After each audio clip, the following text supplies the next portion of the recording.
Okay, hi guys, my name is Emily and I am the Anxious Reader. Today we are here to do my mid-May wrap-up, so let's just go ahead and get started. For this wrap-up, we're going to count everything I read between May 1st and May 15th because that's halfway through the month. I finished 9 books. I think I only have 8 of them here to show you because I lent one to my boyfriend. So yeah, we are going to... Hi! You gonna help me? Come here. Come sit. Sit. Good boy. Good boy. Okay. So we are going to go in order of when I finished them.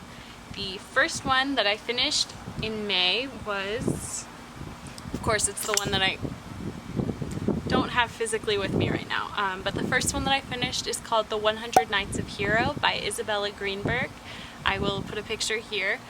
It is a graphic novel with beautiful illustrations. This one is basically the story of a woman whose husband has made a bet with another man. Basically, the man says, you know what, I bet that I could get your wife to sleep with me. And the other guy was like, psh, no way. She is way too good of a wife for that. She's so loyal to me, you have no idea. So the husband basically says, okay, here's how we're gonna settle this. I know that my wife is the most loyal and virtuous wife there is. And to prove it, I will go out of town for 100 nights and you will be able to come to my house and try to seduce my wife. If you can do it in those 100 nights, then you will win the bet. But if not, then I win. And so it's the story of this man's wife and the ways she and her maid Hero stall the man, basically worried that if the wife doesn't submit to him, he will end up raping her to win the bet. And then he'll say, oh, she slept with me on her own, it wasn't me, so I win. So to avoid that, they try to stall him by telling him stories for the 100 nights. And also secretly, Hero and the man's wife are lovers, and they are sleeping together the whole time.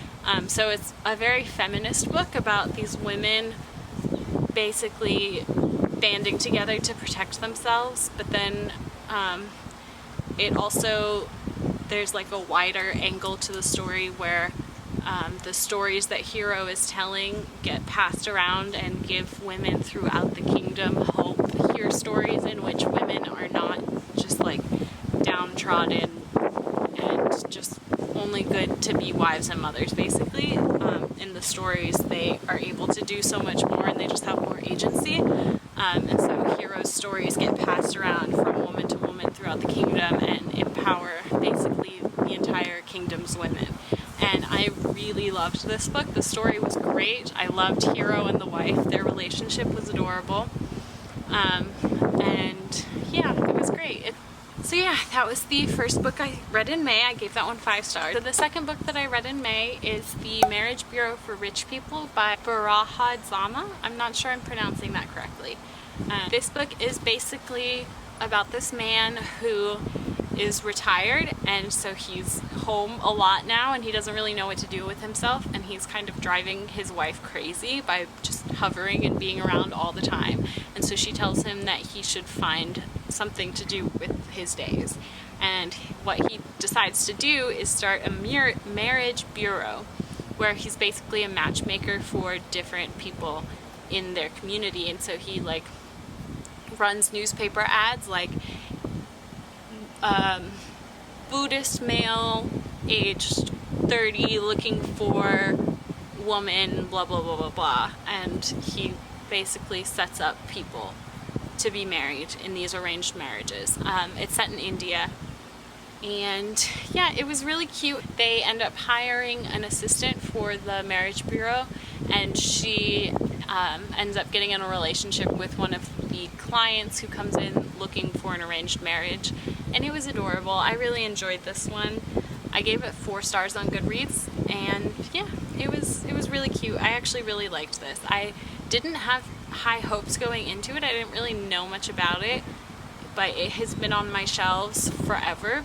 I bought it used in like high school because it was really cheap, and so I was like, oh yeah, I'll take it, and I haven't gotten around to reading it, so I was happy to finally get this off of my TBR. Yeah, okay, so the next book I read is Come Tumbling Down by Sean McGuire. This is the library book that I've had since before the quarantine, but the library isn't taking books anymore. Like, I can't return them, so I've just had this for a long time. But yeah, so this is, I'm sure most of you have heard of this. It is the 5th book, I believe, in the Wayward Children series. The series as a whole is about these kids who have gone through a door into another world, sort of like Alice fell through a door into Wonderland, and they have come back to our world. And they go to this school run by a woman named Eleanor, who sort of takes them in and tries to rehabilitate them back into society. It's the 5th book in the series, and each book follows a different storyline, so you can kind of read them out of order. This one is about Jack and Jill, and so you have to read the other Jack and Jill books in the series to understand what's happening in this one, I would say. But yeah, I actually really enjoyed this one. I think this might be my favorite one so far. With the series as a whole, I have been sort of underwhelmed by them. I know a lot of people love these books, but for me, they just always fall kind of flat. I enjoy the atmosphere in them, and I find them very fast to read. They're all little short novellas, so they are all very fast reads, but because they're so quick, I feel like I don't connect to the characters a lot, which is a shame because there's a lot of interesting characters and a lot of diverse characters, but for some reason I'm just not able to become fully invested in them.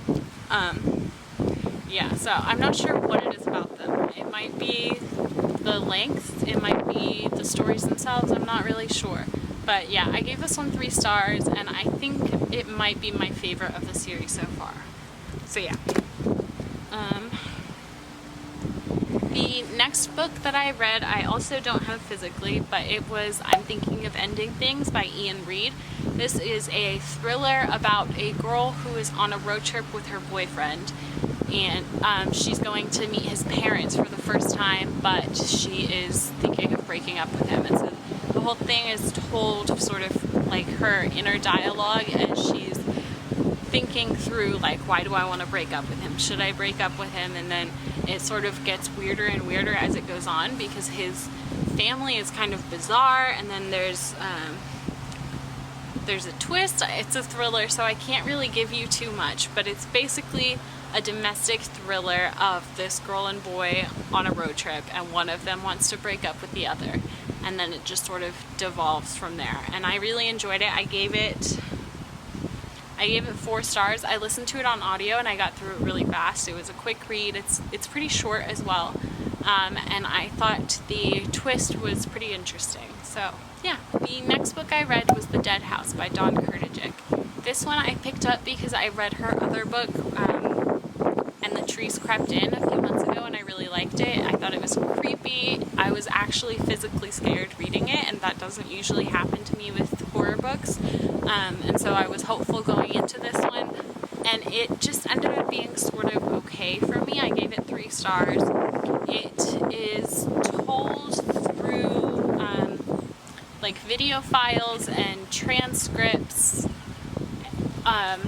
of sort of somebody investigating what has happened to this girl whose name is Carly. I found it interesting, but it took me kind of a long time to read just because I wasn't fully invested in it. And I think it also is a bit problematic because the main character has dissociative identity disorder, and the way that that is portrayed I think might be not great. But also it ends up being paranormal, so I don't think it actually has to do with DID, so maybe not. If you're going to read one of her books, I recommend And the Trees Crept In, because that one I really enjoyed, and then this one was just kind of run-of-the-mill YA horror. Next, I read A Poet to His Beloved, which is a collection of the early poems of William Yeats, and this is tiny. I think there's only 40 something pages in here. When I finished this book last weekend, I was filming a vlog, so I talked about it in there and my thoughts on it. I ended up giving it 4 stars. It was really a quick read because it's so short, and I found the poetry, a lot of it is bittersweet, but I found it all to be very charming and I really enjoyed it, and I'm looking forward to picking up more from him in the future. Okay, so the next book I read was Othello by Shakespeare. My boyfriend and I read this together because he read it in school and really enjoyed it, but he didn't remember too much about it, and I have never read it. And we both had a copy, so we decided that we would read it together, and I think we're going to continue this and read more Shakespeare soon. I think the next one we're picking up is Macbeth, and then I think we're going to do Hamlet, which I haven't read either one, and I don't think he has either, so I'm excited for that. But this one I really enjoyed. I gave this one 4 stars. I really liked it. It is a little bit I don't know, hard to believe in the same way that a lot of Shakespeare is, where, you know, somebody wears a disguise by putting on a single hat, or they stand exactly far enough away that the rest of the people in the scene don't realize they're there, and I don't know, there's just a lot of very convenient things in here, but that's true of all Shakespeare. It's just one of those things. And also, basically all of the conflict in this was a miscommunication trope and could have been solved if the characters just sat down and actually had an honest conversation. So that's a little frustrating, but I know that this is classic literature, so that just, I don't know, that was just not as overdone as it is now, and so I can't fault it too much for that. But the story was really interesting. I really liked it, and we are going to watch the movie adaptation soon, and I'm excited to see this play out on the screen. So yeah, 4 stars. The next book I finished was Christine by Stephen King. I gave this one, I think I gave it 3 stars on Goodreads, but it's about a 2.5 for me. I talked about this a little bit in a previous video, but I have had not great experiences with Stephen King in the past. The only Stephen King so far that I've read and enjoyed was Misery, and I've tried a few other ones since then and have not enjoyed them. This one I didn't hate, but also I just didn't care that much about a killer car. Like, it's just, as a concept, it's not something that I'm really interested in, so it's not really the book's fault, but I am glad to get this off of my TBR because I've had it for several years now. It wasn't the worst Stephen King I've read, for sure, so I guess I have to give it props for that. The last book I read in the first half of May was Volume 1 of Monster by Naoki Urasawa. I'm not sure I'm pronouncing that right. It is a manga about a surgeon who saves a boy and then learns later that the boy is a serial killer. And so the doctor is sort of having this identity crisis because he had believed himself to be a good person because he was saving all these lives. But one of the people who he saved has gone on to kill a lot of people, and so he's sort of grappling with what that means for him and if he should have let the boy die, if he was right to save the boy. So there's a lot of morality discussions happening in here. I only read the first volume before May 15th. I have the rest of them, and I'm going to read them soon. I think there's 9 volumes in total. I really enjoyed this. I gave it 4 stars. I'm excited to keep going with the series because so far I don't really know why the boy is killing all of these people. We aren't given really an explanation for that yet, so I'm excited to find out what is going on with him and to see sort of the doctor continue to wrestle with all of these issues of morality that he's begun to deal with. I'm excited to see how that story arc plays out. So, yeah. Okay guys, so that was all of the books that I read in the first half of May. I decided to film this and sort of split up my wrap-up between the first and second half of the month, just because I think if I do a full month wrap-up at the end of the month, it'll just be too long and too much of a slog to get through. So I figured I would split it up like this, so let me know what you guys think about that. I also thought about maybe splitting up and doing wrap-ups every 5 books that I read. So let me know if you guys want to see every 5 or if you want to see 2 a month. That is all of the books that I read in the first half of May. Please let me know down below if you've read any of these and what you thought of them, or if you have any recommendations for me to follow these reads with. And I will talk to you